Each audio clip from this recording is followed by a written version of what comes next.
In this section, we will continue to study the concept of urban renewal, the concept of synchronic symbiosis, mainly from Japan's metabolic theory, urban diversity, typology theory, and collage city theory. Let's start with metabolism theory. At the Tokyo Design Conference in 1960, Japanese architect Kurokawa and others proposed the metabolism theory, which is a biological term. The theory of metabolism points out that the city is a process of continuous renewal, but this process is not a process of exchanging old for new, but a gradual process of symbiosis between new and old.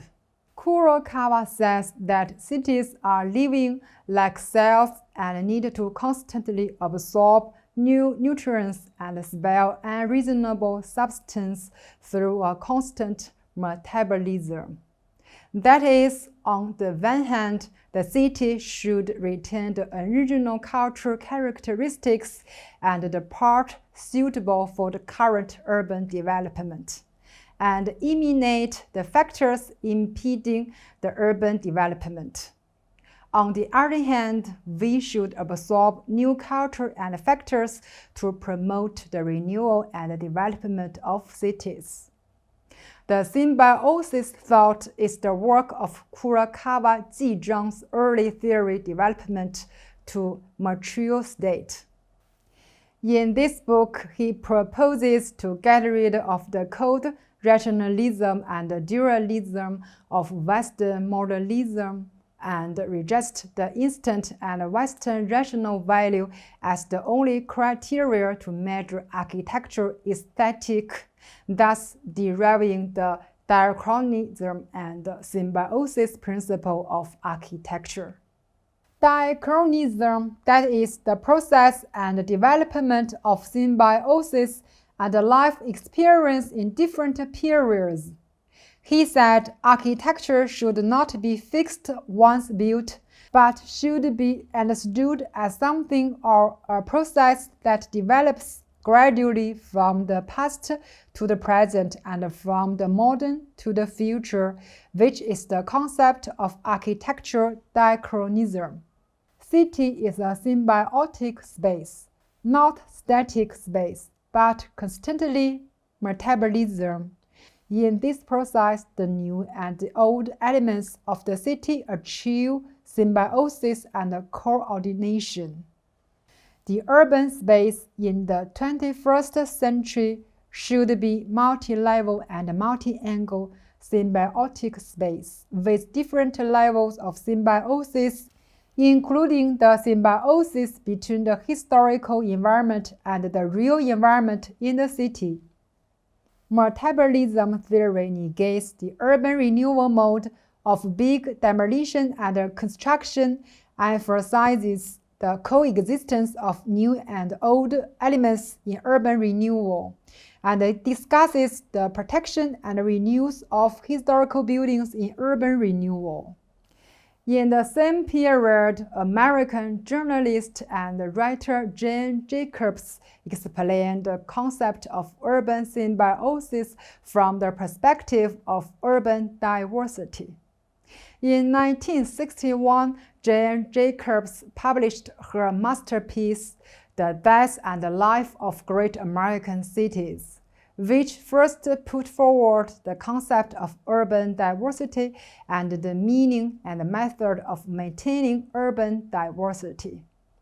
This is a monograph that has had a profound impact on global urban research. She believes that urban diversity is the basic premise of urban development and prosperity, and is the only criterion for urban decline and prosperity. She puts forward a dynamic urban renewal model, continuous small-scale reconstruction. This concept directly affects the organic renewal concept, which has the profound impact on the old city reconstruction practice of our country. We will study the 4 necessary conditions of urban diversification proposed by Jacobs in detail. First, the city has to have basic function of mixing. Each block must provide more than 2 basic functions and uses, and such blocks should be as many as possible, which must ensure that people walk out their homes at different times and for different reasons, and that they can use these facilities together. These uses should be in a variety of categories: living, working, shopping, dining, etc., so that people come and go to the same place at different times and on different timetables. The same block is used for different purposes, using the same facilities in different ways at different times. Think about it. Does your city area have such rich functional elements? The second condition for urban diversity is that it requires a small block to increase the number and size of streets for increasing access to people. Most blocks have to be short so that there are often turning streets and opportunities, which requires that blocks along the street should not exceed a certain length so that they can be more accessible between streets in different directions and have more corner spaces. The third type of urban diversity is that it requires old houses of different ages to meet the needs of different economic abilities. She argues that cities need old buildings and that old buildings here are mostly ordinary and spectacular and expensive buildings in the city.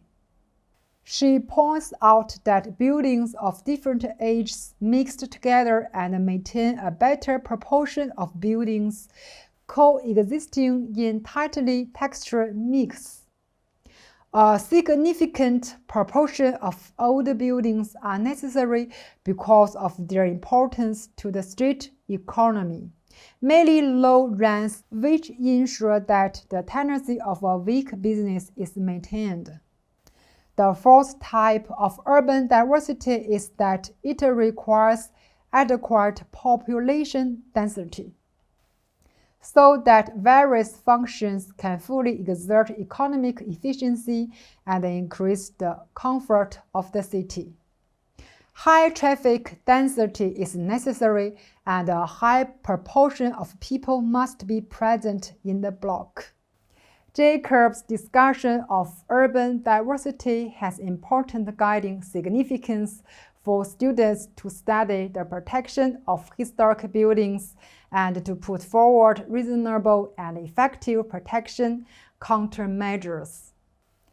5 years after the publication of The Death and Life of Great American Cities, Italian architect Aldo Rossi published Urban Architecture, which proposed the design model of similar cities, which also explicitly proposed the concept of synchronism. Aldo Rossi argues that cities are synchronic and that the history of architecture is not a process of replacing one stage with another, one form with another, one style with another, but a process in which several stages of architecture coexist within one stage.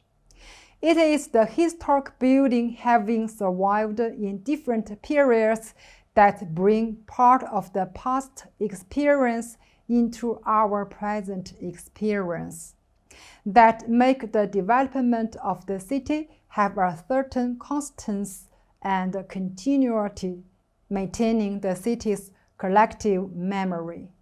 In a city, architecture is synchronic segment and performance. A city has both temporary factor and persistent factor. During the life of a city as a whole, every building that makes up the city has undergone the process of design, construction, destruction, which is a temporary factor. But the city itself will be continuous, and some factors can be experienced as material symbols and influence the city's collective and individual group in different ways, which is the persistent factor. Rossi thinks the persistent factor mainly refers to the residential and the memorial. Among them, the memorial is the basic elements in the city, which has both personality and the sense of place, and can arouse people to the recall of historical events and the association of city culture. The historic buildings studied in our course should include the city memorial category defined by Rossi. He believes that the choice of typology elements is more important than the choice of formal style. With typology as the theoretical guidance, the regeneration of historic buildings should not be limited to simple protection, but should focus on the relationship between urban form and architectural type, and transform the prototype from it so that it can not only continue the historical atmosphere, but also meet the living and spiritual needs of temporary citizens, and then realize the generation of historical environment on the various levels of historical tradition, social culture, and formal structure. In the Montreal City Hall expansion, the architect Raphael Monnier gave an excellent answer to the question of continuing the city texture and respecting historic buildings through typology design in an already perfect urban context. You can study this work after class. In 1978, Cornell University professor Colin Rowe published the book Collage City, arguing that the development of the city is a continuous process and a collage as well. That is, the city is formed from the layers of things of different times, similar to a collage. The design method of collage refers to the use of traditional and historical parts and forms, but the design principle, composition principle, and connection mode are not restricted by tradition and history. The traditional parts and forms are combined and changed according to the needs of modern times so that the traditional and modern parts and forms are integrated.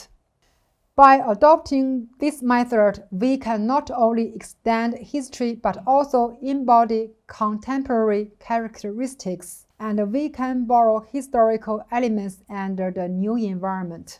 The borrowing of the historical matrix is not rigid, but combined with the development of reality. It not only protects the historical environment but also takes into account the need of realistic development. In the past few decades, the white paper strategy, which ignores the context and the texture of the existing cities, has taken place in large and small Chinese cities on an unprecedented scale. Under the existing urban norms, the bright city like large residential areas and urban spaces have replaced the heterogeneous, sporadic, small-scale, unexpected, and mysterious urban structures. The collage city is opposed to the white paper strategy, starting from zero and the illusion of the comprehensive plan that can be achieved overnight. It advocates that the multiple complexity of the established urban environment and the historical deposition of space and material events should be taken as the starting point of design. This gives us inspiration to the city renewal today, which is to integrate the physical elements of the city based on the old structure of the city and the new functional requirements. In the process of adaptive reuse of historical architecture, new elements are integrated into the ancient historical texture, which endows historical architecture with new functions and new uses. And the old architecture and historical space have gained new and national significance under contemporary conditions, which is the guarantee and main expression of the old historical fragments into the new life of the times. Above, we have studied the synchronic symbiosis of city through different angles of metabolism theory, city diversity, typology theory, and collage city theory. I believe that you have gained a new understanding of the problem of urban renewal through the study of this lesson, and have theoretical support for the protection and reuse of urban historic buildings.